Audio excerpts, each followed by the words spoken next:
दरअसल जेएनयू छात्र संघ की पूर्व नेता शैला राशिद एक बार फिर से विवादों के तूफान में फंस गई हैं। इस बार आरोप उनके घर के भीतर से लगे हैं। आरोप लगाए हैं पिता ने बेटी पर देश विरोधी होने से लेकर विदेशों से फंडिंग और जान से मारने की धमकी का आरोप जड़ा है। लेकिन जवाब में शैला ये कह रही हैं कि यह बदले की भावना से उठाया गया कदम है।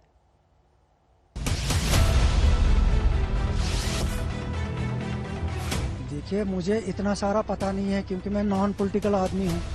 मैं बस सिर्फ जो भी कंसर्न एजेंसीज है उनको कह रहा हूँ कि आप इन्वेस्टिगेट, और मेरा पक्का यकीन है कुछ न कुछ निकला है।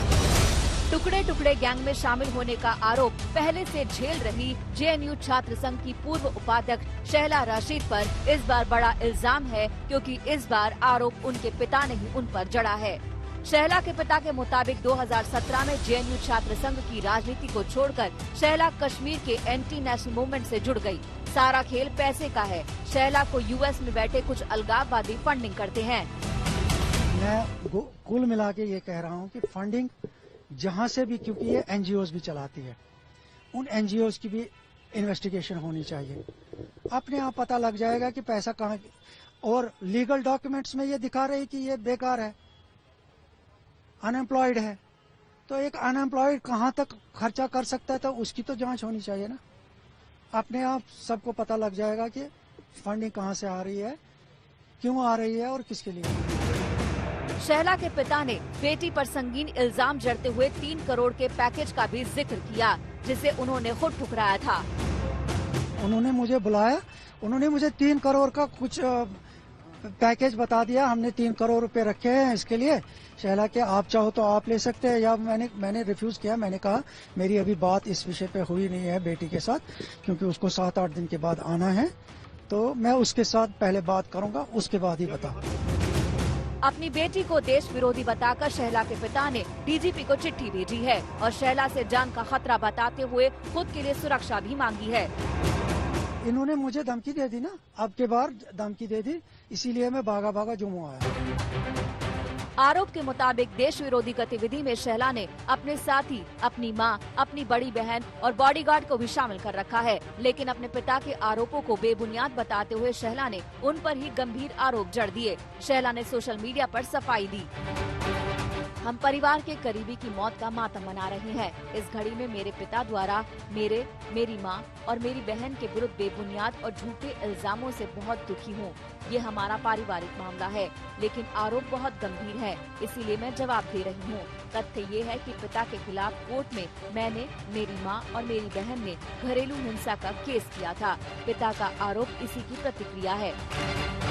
शैला के खिलाफ पहले से देशद्रोह, नफरत और अफवाह फैलाने की धाराओं में केस दर्ज है।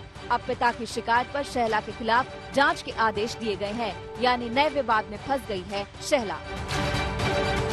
जम्मू से सुनील जी भट्ट और श्रीनगर से शुजा उल हक के साथ ब्यूरो रिपोर्ट आज तक। शैला राशिद से विवादों का कोई सिरा आकर जुड़ा हो, ये अपने आप में कोई पहला अवसर नहीं है, लेकिन इस बार आरोप लगाने वाला शख्स कोई और नहीं है बल्कि शैला राशिद के पिता हैं। और इसी मुद्दे पर हम कर रहे हैं खास चर्चा। हमारे साथ इस वक्त अब्दुल रशीद शोरा साहब जुड़ गए हैं। अब शैला राशिद के पिता हैं। सर, बहुत बहुत स्वागत है आपका आज तक पर। प्रोफेसर संगीत रागी भी हमारे साथ आ गए और मेहमान हमारे साथ जुड़ेंगे। सबसे पहले शोरा साहब, मैं आपका ही रुख करूंगी। जो आरोप आपने अपनी बेटी पर लगाए हैं वो सिर्फ सनसनीखेज नहीं है, वो देश के संबंध में भी बहुत गंभीर आरोप है। आपको कब पहली बार ऐसा एहसास हुआ कि इस तरह की गतिविधियों में शैला इन्वॉल्व है? देखिए, मैंने बहुत बार ये रिपीट भी किया, आपको भी बता रहा हूँ कि पहले शैला से पूछा जाए कि अगर ये नेशनल मेन स्ट्रीम पॉलिटिक्स में थी तो इसका अचानक कश्मीर पॉलिटिक्स में कूदने का मतलब क्या है। पहले तो ये वजाहत करे शैला, ठीक है। इसका जितना भी सोशल मीडिया पे मटेरियल अवेलेबल है उसको आप भी देख चुके हैं, दुनिया देख चुकी है कि ये किन विषयों पे बात कर रही है, ठीक है जी। अब जब जितनी देर ये नेशनल मेन स्ट्रीम पॉलिटिक्स में थी तो उन चीज़ों की इतनी अहमियत नहीं थी। जो ही ये कश्मीर के पॉलिटिक्स में आ गई, उन चीज़ों की अहमियत बढ़ने लगी। इस कारण से बढ़ने लगी कि कश्मीर में इसके लिए कुछ नहीं है पॉलिटिक्स करने के लिए। नहीं, लेकिन अगर ये अपने आप को में आना एक कोई अच्छा गुनाह तो नहीं है। इंटेलिजेंट, नहीं गुनाह नहीं है। मैं कह रहा हूँ कि देखिए, ये कह रही है कि मैं रेस्टोरेशन ऑफ आर्टिकल 370 ये अपील की है इससे सुप्रीम कोर्ट में। ठीक है जी, अच्छी बात है, की है, सब ने की है, इसने भी की है, लेकिन पॉलिटिक्स कौन सा चलाना चाहती है ये? देखिए, यहाँ का पॉलिटिक्स ये है कि एब्रोगेशन 370 के बाद लोगों ने कहा कि हम कश्मीर पॉलिटिक्स में पार्टिसिपेट ही नहीं करेंगे, इलेक्शन में हिस्सा ही नहीं लेंगे, क्योंकि जब तक 370 वापस नहीं आता है तब तक इलेक्शन में उतरने का कोई मुद्दा मकसद नहीं रह जाता है। तो आज देखिए, प्रेजेंट सिचुएशन चल रहे हैं, इस वक्त बल्दियाती इलेक्शन चल रहे हैं, कौन कौन लोग इसमें कूद गए हैं? बड़े बड़े मंत्री, और जो कल तक कह रहे थे, मतलब पार्टियों के चीफ जो है, कल तक जो कह रहे थे कि हम किसी भी पार्टी इलेक्शन प्रोसेस में हिस्सा नहीं लेंगे, वो आज कह रहे हैं कि हमें बीजेपी को दूर रखने के लिए इन पॉलिटिक्स में हिस्सा लेना है। शौरत साहब, खुद ही अंदाजा देखिए, मुझे लगाइए ऐसा लगता है कि कि जब आप ये लेवल आरोप कहाँ से बता कहाँ रहे तक हैं, गिर गए। शौरत साहब, जब ये आरोप आप बता रहे हैं, ये बहुत गंभीर आरोप हैं, और मुझे लगता है आप भी ये बात समझते हैं कि जब आपने डीजीपी साहब को चिट्ठी लिख दी है, तो जब आपसे भी कल को ये पूछा जाएगा कि किन आधार पर आपने ये आरोप लगाए हैं, तो या तो आपको कोई डॉक्यूमेंट्स, कोई अपनी बात को सपोर्ट करते हुए सबूत रखने होंगे ना उनके सामने, क्योंकि इस पर तो उल्टा आप भी घिर सकते हैं कि आपने देखिए, किन मैंने आधार पर सबूत इतने गंभीर आरोप लगाए हैं। बताइए देश को, हमारे दर्शकों को। वही मैं कह रहा हूँ कि इसको खुद को एक्सप्लेन करना चाहिए ना। जिस पार्टी को इसने फ्लोट किया, वो पार्टी है किसकी, उसके पैट्रोनाइजर कौन है, कहाँ से पैसे आते हैं, ये बड़ा देखिए। इन्होंने अपने एक कोर्ट केस जो इसने मेरे ऊपर कोर्ट केस लगाया है, उसमें ये अपने आप को अनएम्प्लॉयड डिक्लेयर कर रही है, अपनी बहन को अनएम्प्लॉयड डिक्लेयर कर रही है, मेरे से कंपनसेशन डिमांड कर रही है उस केस में। अब इनके अकाउंट्स को आप देख लीजिए, मैं यही कह रहा हूँ, इनके अकाउंट्स को खंगाल लीजिए आप।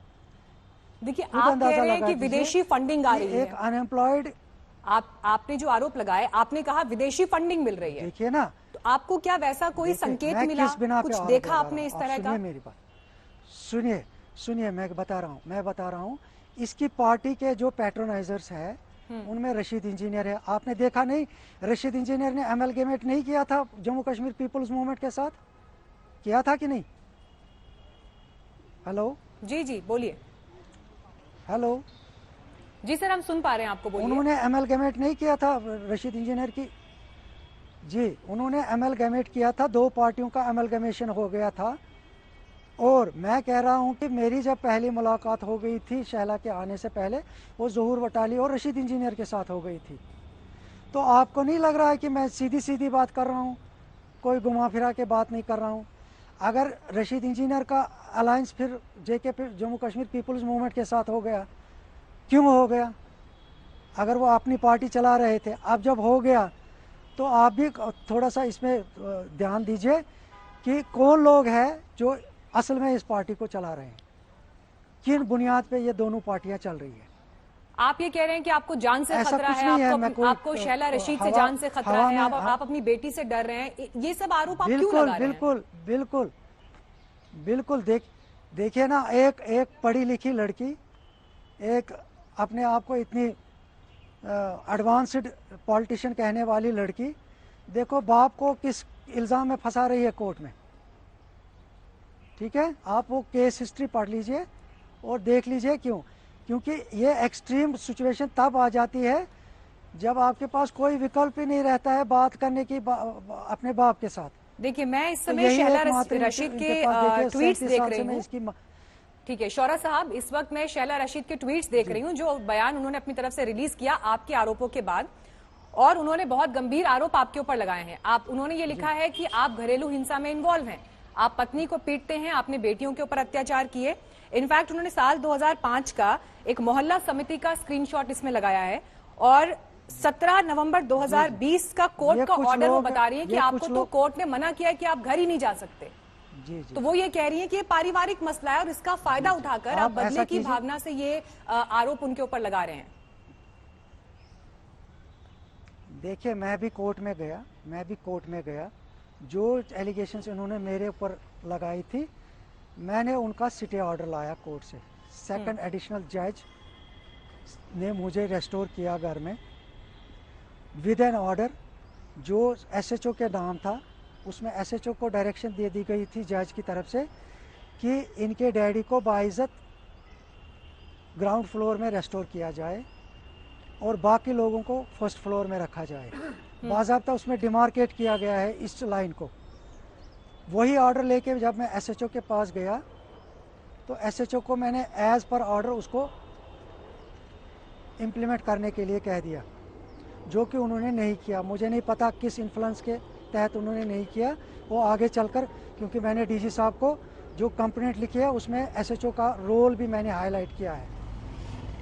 तो ये इन बातों को उठाकर असल मुद्दे को ये इस वक्त डाइवर्ट कर रही है। क्या जो कि इसके और आपने मेरे चिट्ठी बीच में पिछले एक लाइन 3 ये भी साल से लिखी चल थी, जो रहा आपने चिट्ठी लिखी है, मैंने वो पूरे 3 पन्नों की चिट्ठी आपकी पढ़ी। आपने उसमें ये भी लिखा है कि जो शहला के बॉडीगार्ड हैं वो उनके पास जो हथियार हैं वो आपकी तरफ उन्होंने उठा भी दिया था। क्या घर में कोई ऐसी गतिविधि हुई है जिसको आप देशद्रोही मान रहे हैं, जिसके बाद आपने ये शिकायत की है?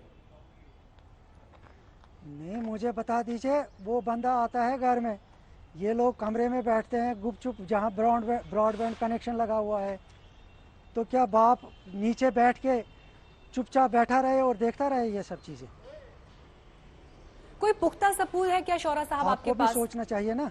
कोई ऐसा पुख्ता सबूत, कोई डॉक्यूमेंट ऐसा, या आपकी जानकारी में कोई ऐसा तथ्य, आपको ये ऐसा पुख्ता फैक्ट जो इस इन्वेस्टिगेशन में एक अहम सबूत हो सकता है? मेरे साथ देखिए, मैंने आपको बार बार कह रहा हूँ, दोबारा भी कह रहा हूँ कि इसका जो पार्टी के अंदर रोल है, इसकी पार्टी के रोल को देखा जाए, इस पार्टी की बुनियाद को देखा जाए, जो लोग इसके पीछे हैं उनके आप रिपोर्ट देख लीजिए। देखिए, 2 लोग इसकी पार्टी के जो पैट्रोनाइजर 2 है वो इस वक्त एनआईए की कस्टडी में है। चलिए, आप ये तमाम आरोप लगा रहे हैं, लेकिन हमारे साथ ठीक है शौरा साहब, गेस्ट पैनल पर हमारे साथ इस वक्त प्रोफेसर संगीत रागी और सायरा शाह हालिम भी जुड़ गई हैं। आप एक्टिविस्ट हैं। सायरा, जो आरोप पिता लगा रहे हैं, यहाँ पर गंभीर बात यह है कि सिर्फ ये एक पारिवारिक मसले के तौर पर तो नहीं देखा जा सकता, क्योंकि इसमें जिस तरह के आरोप उन्होंने लगाए हैं वो आरोप देश को लेकर बहुत गंभीर हैं। अगर ये कह रहे हैं कि बाहर विदेशी फंडिंग हो रही है और देश विरोधी गतिविधियों में उसका इस्तेमाल हो रहा है, आरोप लगाने वाला कोई बाहरी नहीं है, राइट विंग नहीं है, पिता है। देखिए, मैं ये क्लियर करना चाहती हूँ, मैंने शहला रशीद के ट्वीट्स पढ़े हैं कल, और ये अभी लगता है कि ये जितने आरोप इनके जो शोरा जी जो लगा रहे हैं बेबुनियाद और झूठे हैं, क्योंकि उनने बहुत क्लियरली बताया है ये पारिवारिक एक मामला है और वो शुरू से वाइफ बीटर और अब्यूजर रहे हैं। 1995 में भी उनके खिलाफ एक कंप्लेन दर्ज हुई है और कोर्ट ने भी रिस्ट्रेनिंग ऑर्डर दिए कि वो घर में जो है उनको अलाउ नहीं करा जाएगा। तो ये एक मौका लग रहा है कि मौका उठा रहे हैं उन पे बेबुनियाद और झूठे आरोप लगाकर एक पारिवारिक मामले को लेके अपना जो है सारा झूठा पकाया हुआ ख्वाबी पुलाव पका रहे हैं, और उनको जरा सी भी शर्म नहीं है कि एक जवान लड़की की पे वो इतने गंदे, इतने घिनौने और बेबुनियाद आरोप लगा रहे हैं। अपना पारिवारिक जो मामले हैं उनको वो स्कोर करने के लिए। सायरा, देखिए, मेरे पास पूरी एक लिस्ट इस वक्त मौजूद है किन किन विवादों में और किस किस तरह के जो सोशल मीडिया प्रोफाइल से ये ट्वीट्स करती हैं। कभी ये आर्मी के ऊपर ये आरोप लगाती हैं कि 20 कश्मीरी लड़कों को बिना कुछ पूछताछ के घर से बाहर निकाल कर ले गए। कभी ये लिखती हैं कि देहरादून में जो लड़कियां हैं, कश्मीरी लड़कियां, उन पर अट्रॉसिटी हो रही है, देहरादून की पुलिस उनके ऊपर उल्टा एफआईआर कर देती है। ये कौन सी इन्वेस्टिगेशन एजेंसी चलाती हैं शहला रशीद? किस तरह की गतिविधियों में इन्वॉल्व है? ये सवाल तो पूछे जाएंगे ना उनसे। नहीं, बात ये है ना कि ये अभी लोकतंत्र है, ये ऑटोक्रेसी बन गई। आपकी बात ठीक है, लोकतंत्र में विरोध की जगह सबके लिए है, लेकिन इन्वेस्टिगेशन एजेंसी कौन सी चला रही है? कहां से इनके पास ये इनपुट्स आ रहे हैं जिन पे जो बेसलेस होते हैं, जिनको बाद में ये प्रूफ नहीं कर पाती, बाद में उन ट्वीट्स को डिलीट कर देती हैं? क्यों नहीं इनसे ये सवाल पूछे जाएंगे?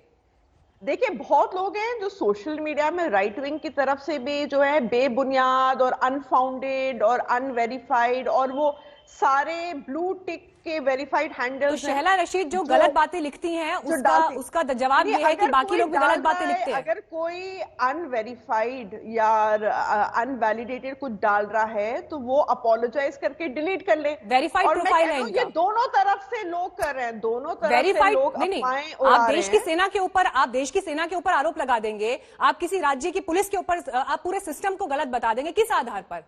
कौन सा सबूत है आपके पास? मतलब ये नहीं है ना, वो बात अलग है। इसका मतलब ये नहीं है ना कि कोई पारिवारिक मामला चल रहा है और अपनी बेटी पे एकदम नंगे आके एकदम वो मीडिया के सामने कुछ भी। ठीक है, मैं आपके पास आ रही हूँ सायरा। इस वक्त हमारे साथ रविंद्र रैना साहब आ गए हैं फोन लाइन पर। रविंद्र रैना जी, बहुत गंभीर आरोप शहला रशीद के पिता ने उन पर लगाए हैं कि वो जिस तरह की गतिविधियों में इन्वॉल्व हैं वो देश विरोधी हैं, विदेशों से फंडिंग आ रही है कश्मीर को डिस्टैब्लिश करने के लिए। एक्शन क्या होगा यहाँ से, ये बहुत बड़े सवाल है। गैंग है जिसको पाकिस्तानी गैंग कहते हैं, और ये लोग पाकिस्तान से हवाला का पैसा लेते हैं, करोड़ों अरबों रुपए की इनको फंडिंग होती है, और इन्होंने जम्मू कश्मीर को लहूलुहान किया है।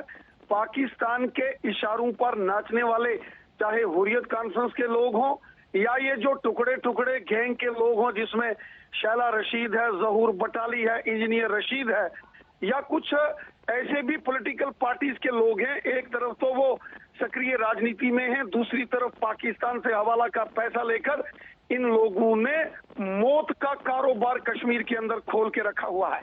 शैला रशीद भी उनमें से एक है। इनके पिता ने जो सत्य सारी दुनिया के सामने उजागर किया है, वो आज इनके वो कारनामे हैं जो जम्मू कश्मीर की जनता देख रही है। रैना साहब, सवाल ये है, पैसे लेकर, ठीक है रैना साहब, सवाल ये है, ठीक है, सवाल ये है सर, सुनिए, सवाल ये है कि एक्शन क्या होगा सर? क्योंकि हम ये देखते हैं कि इससे पहले भी जब इस तरह के देश विरोधी गतिविधियों में शामिल होने के आरोप लगते हैं, देशद्रोह के केस चल जाते हैं, धाराएं लग जाती हैं, लेकिन सजा के मकाम तक या एक मिसाल कायम करने के मकाम तक तो ऐसे केसेस कभी पहुंचते नहीं है। तो आरोप यह है कि क्या सिर्फ ये एक परसेप्शन बनाया जाता है, सिर्फ एक माहौल बनाया जाता है, या वाकई इसमें एक्शन होता है? ये जम्मू कश्मीर की जनता की आंखें खुल गई हैं। ये सब पाकिस्तान के इशारों पर नाचने वाले लोग हैं। ये पाकिस्तान से पैसे लेकर इन्होंने मौत की दुकानें कश्मीर के अंदर सजा के रखी हैं। इतने गंभीर आरोप है तो एक्शन क्या होगा सर? सवाल ये है, इतने गंभीर आरोप है तो एक्शन क्या होगा? एक्शन क्या होगा सर? कार्रवाई चलेगी, आप देखना। इनके लिंक सीधा पाकिस्तान, ISI, हाफिज सैयद, अजहर मसूद, उन लोगों के साथ सीधा इनके लिंक्स हैं। इनके लिंक पाकिस्तान की आर्मी के साथ हैं, और ये जम्मू कश्मीर की बर्बादी करना चाहते हैं। लेकिन इनकी किसी साजिश को हम कामयाब नहीं होने देंगे। इनको बहुत बहुत धन्यवाद रैना साहब आपका। आपको बता दें कि शहला रशीद, जो कि JNU की पूर्व उपाध्यक्ष रही हैं, उनके पिता ने गंभीर आरोप लगाए हैं शहला रशीद के ऊपर कि वो कश्मीर में हालात बिगाड़ने वाले लोगों के साथ जुड़ी हुई हैं, देश विरोधी गतिविधियों में शामिल है, और 3 पेज की चिट्ठी लिखी है DGP को, जिसमें उन्होंने सिलसिलेवार तरीके से बताया है कि आखिर उन्होंने कब कब घर में क्या महसूस किया। हालांकि शहला रशीद ने इन तमाम आरोपों को खारिज किया है। अपने ट्विटर प्रोफाइल पर उन्होंने सीरीज ऑफ ट्वीट्स में ये लिखा है कि कैसे उनके पिता, उनकी मां और उनके साथ में बुरा बर्ताव करते रहे, जो मामला अदालत तक भी गया, और इसी पर हम चर्चा कर रहे हैं। लेकिन सबसे पहले एक बार फिर आप सुन लीजिए पिता के आरोप क्या है। जो मैंने रिफ्यूज किया, मैंने कहा नहीं, हमें उधर शादी नहीं करनी है इसकी, तो मैं घर में ही बैठा रहा। उसके बाद ये अचानक छोड़कर आ गई और कश्मीर पॉलिटिक्स में कूद गई। आपको क्या लगता है कि ये पैसा हिंदुस्तान से ही आता है कि हिंदुस्तान वाले क्यों देंगे इनको? हिंदुस्तान वाले हिंदुस्तान को तोड़ने के लिए ये पैसे देंगे? ये तो सीधी बात है, बाहर से ही आता होगा ना फंड, फॉरेन एजेंसी से। उन्होंने मुझे बुलाया, उन्होंने मुझे 3 करोड़ का कुछ पैकेज बता दिया, हमने 3 करोड़ रुपए रखे हैं इसके लिए शहला के, आप चाहो तो आप ले सकते हैं। या मैंने रिफ्यूज किया, मैंने कहा मेरी अभी बात इस विषय पे हुई नहीं है बेटी के साथ, क्योंकि उसको 7-8 दिन के बाद आना है, तो मैं उसके साथ पहले बात करूंगा, उसके बाद ही बताऊं। मैं कुल मिला के ये कह रहा हूं कि फंडिंग जहां से भी, क्योंकि ये NGOs भी चलाती है, उन NGOs की भी इन्वेस्टिगेशन होनी चाहिए। अपने आप पता लग जाएगा कि पैसा कहाँ, और लीगल डॉक्यूमेंट्स में ये दिखा रहे कि ये बेकार है, अनएम्प्लॉयड है, तो एक अनएम्प्लॉयड कहाँ तक खर्चा कर सकता है, तो उसकी तो जांच होनी चाहिए ना। अपने आप सबको पता लग जाएगा कि फंडिंग कहाँ से आ रही है, क्यों आ रही है और किसके लिए आ रही है। मुझे धमकी दे दी ना, अब के बार धमकी दे दी, इसीलिए मैं भागा भागा जम्मू आया हूँ। इतना सारा पता नहीं है, क्योंकि मैं नॉन पॉलिटिकल आदमी हूँ। मैं बस सिर्फ जो भी कंसर्न एजेंसीज है उनको कह रहा हूं कि आप इन्वेस्टिगेट, और मेरा पक्का यकीन है कुछ न कुछ निकल आएगा। हमारे साथ एक्टिविस्ट सायरा शाह हालिम मौजूद हैं और प्रोफेसर संगीत रागी भी मौजूद हैं। सायरा जी, जो बात देखिए पिता कह रहे हैं, मेरा सीधा सवाल आपसे ये है, पिता भी अगर ये बात कह रहे हैं तो कुछ तो उन्होंने देखा होगा, कुछ महसूस किया होगा, तभी ये कह रहे हैं ना। क्योंकि देखिए आज की तारीख में शहला रशीद कोई अकेली महिला नहीं है, उनके पीछे कितने लोग खड़े हैं, कितने संगठन उनके साथ काम कर रहे हैं, ये बहुत क्लियर है। देखिए क्या है, ये पारिवारिक मामला को एक पॉलिटिकल मामला बनाने की कोशिश कर रहे हैं। और आपको पता है यहाँ पे कितने लोग विच हंटिंग और मीडिया ट्रायल्स के शिकार रह चुके हैं। स्पेशली ये जो आरोप लगते हैं ये कट्टर पंथी लोगों से, तो ये एलिगेशंस लगते हैं। अभी आपने देखा है सुशांत सिंह राजपूत का जो पूरा जो सुसाइड केस था, ये ट्रायल बाय मीडिया था। अभी पता चला कि कोई भी सब किसी पे भी कसूर, किसी पे भी एलिगेशन। सायरा जी जो आरोप नहीं, आप कंप्लीट करिएगा, मैं सवाल को थोड़ा क्लियर कर रही हूँ, मैं थोड़ा क्लियर कर रही हूँ आपके लिए। सुनिए सायरा जी, मैं क्लियर कर रही हूँ सवाल को, आप उस लाइन पर जवाब दीजिए। सवाल ये है आपसे, सुनिए ना। अरे सायरा जी सुनिए तो सही, ये आरोप जो लगाए हैं वो शहला रशीद के पिता ने लगाए हैं, किसी तीसरे चौथे पांचवें व्यक्ति ने, सरकार ने, राइट विंग ने, किसी और ने नहीं लगाए, पिता ने लगाए हैं। और मैं ये कह रही हूं कि पिता भी तो ये बात समझते हैं कि जब वो देशद्रोह जैसे आरोप अगर बेटी के ऊपर लगा रहे हैं, तो अगर कल को उनके आरोप सही साबित नहीं होते या उनके पास सबूत नहीं होते तो एक्शन तो उनके ऊपर भी हो सकता है फिर। हाँ, तो मैं ये बात कह रही हूँ आपको। ठीक है, अगर आपको लग रहा है कि उनकी जान पे खतरा है, उनको लग रहा है वो जम्मू कश्मीर की पुलिस के पास जाए ना, वो मीडिया में आके डर्टी लिनन क्यों धो रहे हैं अपने। अरे चिट्ठी तो डीजीपी को लिखी है ना। अरे मीडिया में खबर इसलिए आई कि डीजीपी को चिट्ठी भेजी पहले। साफ है वो कौन से पॉलिटिकल पार्टी को हवा। अरे मैडम चिट्ठी जो है वो डीजीपी साहब को लिखी है, उसके बाद ये खबर बनी है। आप समझिए ना, अगर खत्म करने दीजिए ना। आप देखिए एक एक लाइन में अगर डिस्टर्ब करेंगे तो मैं अपनी बात नहीं पेश कर पाऊंगी। आप सही बात बोलिए और आप क्लियर बात बोलिए। आप जो नहीं, मैं क्लियर मेरी बात सुनिए, तो यहाँ पे इंटरफेरेंस हो रही है, तो आप मुझे खत्म एक लाइन आप बात कंप्लीट करिए आप। लेकिन ये जो आप ये देखिए ना, चिट्ठी उन्होंने डीजीपी को ही लिखी है ना, तो आप अगर गलत तथ्य देंगी तो मैं आपको टोकूंगी उसके लिए। नहीं, मैं बता रही हूँ 1995 से लेके डोमेस्टिक वायलेंस का ये पता है। उनने अपनी शहला रशीद जी के मैंने जो ट्वीट्स पढ़े उनमें वहां पे साफ साफ लिखा है उनने अपनी माँ को टॉर्चर किया है, शहला रशीद की बहन को टॉर्चर किया है। और फाइनली अब वो एक मौका मिल रहा है उनको कि मैं जो हूँ फलाने एक पॉलिटिकल पार्टी को तेल मक्खन लगाऊंगा और उल्टा सीधा बोलूंगा मीडिया में जाके, और ये प्राइम टाइम न्यूज बन जाएगा। ये ट्रायल बाय मीडिया चल रहा है। अच्छा। उनको जान पे खतरा है, तो मुझे वेरी कॉन्फिडेंट कि जम्मू कश्मीर देश की सबसे बड़ी यूनिवर्सिटी से शहला रशीद पढ़ाई कर रही हैं, जेएनयू से, और सोशियोलॉजी की पढ़ाई उन्होंने वहां से की है। इतनी बड़ी सामाजिक कार्यकर्ता बनी वो फिरती हैं, और अपने घर में होने वाले अत्याचार के खिलाफ आवाज उठाने में उन्हें साल 2020 लग जाता है। क्या बात समझा रही हैं आप ये? नहीं, अगर उनके घर में अत्याचार हुआ, उनकी माँ के ऊपर उनके पिता ने हाथ उठाया, इतनी बड़ी वो एक्टिविस्ट हैं, तो ये काम उनके घर से क्यों नहीं शुरू होता? पूरे देश बदलने की बात करती हैं वो, कश्मीर बदलने की बात कर रही हैं वो, तो अपने घर से उन्होंने लड़ाई शुरू क्यों नहीं की? क्यों अपने पिता के खिलाफ खड़ी नहीं हुई? हाँ, तो ये सब मैं बता रही हूँ कि जो निजी मामले होते हैं, बहुत लोग जो है पब्लिक स्फीयर में नहीं देते कि मेरे बाप मुझे पीटते हैं, मेरे बाप मेरी माँ को पीटते हैं, कोई ये पब्लिक डोमेन में रखता है। कल के ट्वीट्स की एक लाइन उनकी ये थी, चैरिटी बिगिंस एट होम। कल के ट्वीट में ये लाइन थी। देखिए कल ही के ट्वीट में ये लाइन थी, चैरिटी बिगिंस एट होम। देखिए एक लड़की अपने लिए नियम बदल जाते हैं। बहुत इंपॉर्टेंट होती है उसकी माँ की डिग्निटी, उसकी खुद की डिग्निटी, उसकी बहन की डिग्निटी। अब उनके पिताजी एकदम बेशरम बनके, आपको लगता है नहीं, आपको लगता है कि देश की अदालत के पास वो ये सवाल लेके जाएंगे कि उनकी माँ के साथ अत्याचार हुआ है तो इसे संवेदनशीलता के साथ नहीं देखा जाएगा? आपको लगता है कि उस केस में उनके साथ न्याय नहीं होगा? इसका मतलब कोई भी बात जो उनके खिलाफ जाती हो उसमें वो ये कह देंगे कि यहाँ तो सिस्टम ही ठीक नहीं चल रहा है, किसी चीज पे भरोसा नहीं है। अभी गोदी मीडिया को एक लॉलीपॉप मिल गया नहीं, किसी बात पे भरोसा नहीं है ना। अगला 2-3 अरे मैडम, किसी बात पे भरोसा नहीं है आप लोगों को, आपको भरोसा ही नहीं है किसी बात पर। पिता ने आरोप लगाया ना, जो आपके ऊपर आरोप लगाएगा वो आपके लिए झूठा हो जाएगा। अरे आप भी तो बताइए ना, आप भी तो बताइए। मैं इन दो केसेस का कंपैरिजन हो सकता है? इन दो केसेस का कंपैरिजन हो सकता है क्या?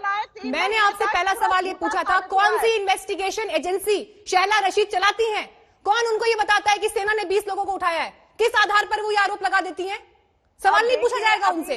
नहीं, किस आधार पर ये आरोप लगा देती हैं वो? कैसे उन्होंने कह दिया कि देहरादून में जो है 20 कश्मीरी लड़कियों को जो है लोग बंधक बना रहे हैं?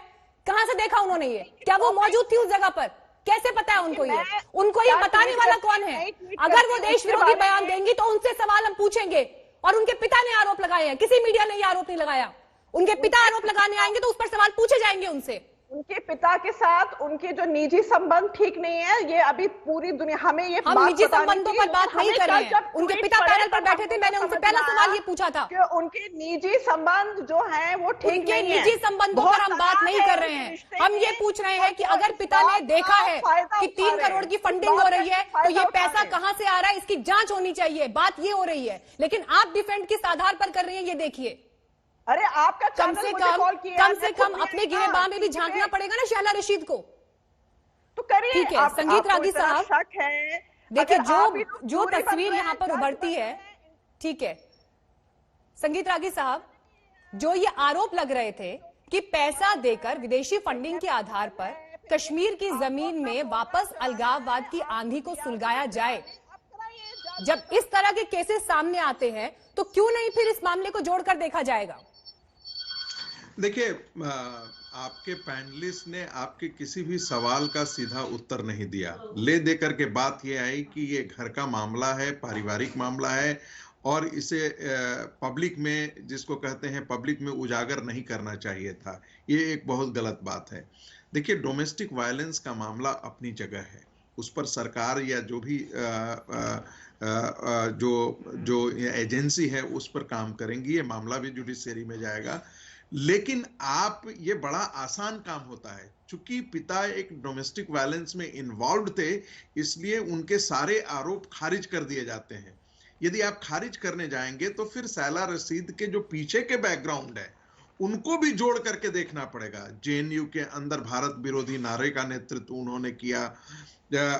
आपने देहरादून की बात की, सीएए को आप देख लीजिए, कश्मीर के अंदर एक के बाद एक ट्वीट, फिर उसके बाद उनके संबंधों को देख लीजिए, वो किनके साथ संबंध है। जो इंजीनियर राशिद है उनके बारे में सब कोई जानता है, हम आपके टेलीविजन पर भी कई बार उनके साथ हम लोगों ने डिबेट किया है। वो किस प्रकार से भारत विरोधी आग उगलते हैं ये सबको मालूम है। तो ऐसी स्थितियों में, और ये भी सबको पता है कि आईएसआई हवाला के माध्यम से पैसा कश्मीर में उड़ेल रही है ताकि वहां पर फिर से जो 5 अगस्त 2019 के बाद से संगीत जो रागी वहां जी, पर मैं एक थोड़ा सा बड़ी पिक्चर की तरफ आपको लेकर जाना चाहती हूँ। वो बड़ी पिक्चर ये कि कश्मीर में धारा 370 हटने के बाद जिस तरह की गतिविधियां हुई, अगर बीते महीने भी देखा जाए, जो गुपकार गैंग जिस तरह से एक्टिव हुआ है, चुनौती यहां पर यह दिखाई देती है कि एक तरफ तो जो भरमाया जा रहा है वहां की जनता को या प्रयास होते हैं वो एक तरफ, लेकिन दूसरी तरफ जो पढ़े लिखे लोग हैं, ऐसे लोग जो वाकई अगर सही दिशा में काम करें तो कश्मीर का भविष्य, वहां की हकीकत, वहां की जमीन, वहां पर स्थितियां बेहतर हो सकती हैं। अगर इस तरह के लोग वाकई ऐसी विदेशी फंडिंग में इन्वॉल्व हैं, जिसकी जांच होनी चाहिए, सबसे पहली बात तो ये है, अगर वाकई ऐसा है तो ये तो सरकार के लिए बहुत बड़ी चुनौती है कि आप ऐसे हालात को कैसे काबू करेंगे। देखिए, मुझे लगता है कि सरकार इन सारी चुनौतियों से ही निपट रही है। कश्मीर के अंदर कोई एक नहीं है, कम से कम 67 ऐसे टेररिस्ट ऑर्गेनाइजेशन है, छोटे मोटे, कोई डोरमेंट हैं, कोई बहुत एक्टिव हैं, और ऐसे उमर खालिद हैं, शहला रशीद हैं, जेएनयू की एक पूरी ब्रिगेड है। कश्मीर से आने वाले छात्रों का भी एक अपना ब्रिगेड है जो इस प्रकार की गतिविधियों पर हमेशा सेमिनार करते रहते हैं, हमेशा आंदोलन को हवा देने की कोशिश करते हैं, पैम्पलेट छापते हैं। ये और बात है कि भारत सरकार पहले नहीं काम करती थी, जेएनयू एडमिनिस्ट्रेशन पहले नहीं काम करता था। आपने देखा होगा कि विगत 3-4 साल के अंदर उन पर काफी नकेल चढ़ाई गई है। वहाँ के शिक्षक इसमें शामिल होते हैं, दिल्ली यूनिवर्सिटी और बाकी अन्य जगहों के शिक्षक इसमें शामिल होते हैं जो इस आंदोलन को हवा देते हैं। और ये बताने की आवश्यकता नहीं है कि ये सारे एक्सट्रीम वामपंथ से जुड़े हुए जो बौद्धिक वर्ग है ये इनका समर्थन करते हैं। एनजीओ का एक अपना ब्रिगेड है, उनके पास भी पैसा आता है, बाहर की एजेंसी है। भारत सरकार ने बहुत हद तक इस पर नियंत्रण किया है, कानून ला करके किया है, लेकिन फिर भी ये बदस्तूर अभी जारी है। और मुझे लगता है कि यदि पिता ने आरोप लगाया है तो जम्मू एंड कश्मीर पुलिस को चाहिए कि इस पर एक एसआईटी गठित करें और इस पर एक इन्वेस्टिगेशन हो, ताकि दूध का दूध और पानी का पानी हो जाए। जो वायलेंस का मामला है, डोमेस्टिक वायलेंस का मामला है, वो हम बिल्कुल उससे असहमत हैं, वैसे बिल्कुल ही गलत बात है और उनके खिलाफ भी ये कार्रवाई होनी चाहिए। लेकिन उनका आरोप इससे कम नहीं हो जाता कि शैला रशीद जो है वो देश विरोधी गतिविधियों में संलिप्त है, बाहर से उनके पास पैसे आते हैं, बेरोजगार है, लेकिन वो बेरोजगार है लेकिन 5 स्टार कल्चर में जीती है। ठीक है सायरा, देखिए शैला रशीद जो जितना भी पब्लिक डोमेन में नॉलेज आया है, उनने कंप्लेंट करी थी सितंबर में, और ये लोकल जो वहां की जो मस्जिद कमेटी है, लोकल मॉस्क की जो कम्युनिटी है, वो ऑलरेडी एक स्टेटमेंट दे चुकी है और वो उनको वार्निंग दे चुकी है उनके पिताजी को, आप जो है ये आप बिहेव करिए अपने आप को। तो वो अभी एक रिवेंज ले रहे हैं मीडिया के दौरान, और हमें भी पता है कि किस तरह से अभी वो रिजीम क्रैकडाउन कर रही है एक्टिविस्ट और इन लोगों पे। तो एक रीजन बन जाएगा हैरेसमेंट, सिटीजन का हैरेसमेंट का एक और रीजन बन जाएगा। तो मेरी दरखास्त है मीडिया ट्रायल ना करें। और आप मीडिया ट्रायल का आप जिक्र कर रही हैं, लेकिन मैं एक बार फिर इस बात को क्लैरिफाई कर रही हूं यहां पर कि पिता ने डीजीपी को चिट्ठी लिखी है। अब आप ये समझिए कि अगर एक 3 पेज की चिट्ठी में सिलसिलेवार तरीके से जो बातें पिता ने रखी हैं, पारिवारिक मामला एक अलग तरफ, लेकिन दूसरी तरफ जहां तक बात विदेशी फंडिंग और देश विरोधी गतिविधियों में जुड़े होने की बात है, तो इस पर जांच होनी ही चाहिए, सच सामने आना चाहिए। और ये कोई पहला वक्त नहीं है जब शैला रशीद इस तरह के विवादों से जुड़ी हों।